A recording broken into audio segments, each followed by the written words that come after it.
Dari pemerintah daerah, sehingga pada saat ini sudah terbentuk Dinas Perpustakaan dan Kearsipan Aceh 21 dalam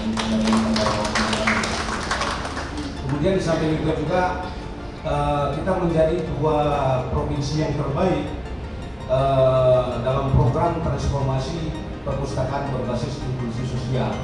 Kemudian juga kearsipan kita menjadi dua provinsi yang terbaik terhadap kegiatan simpul jaringan JKN terbaik nasional tahun 2021.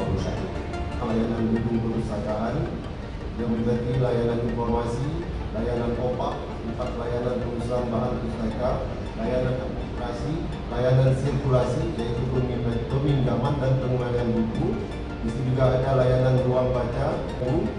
Dan rata-rata pengunjung kita pada setiap harinya karena di pustaka sementara kemarin itu yaitu sekitar 128 orang. Kita terbagi kepada di sini ada ruang baca umum, ruang baca agama.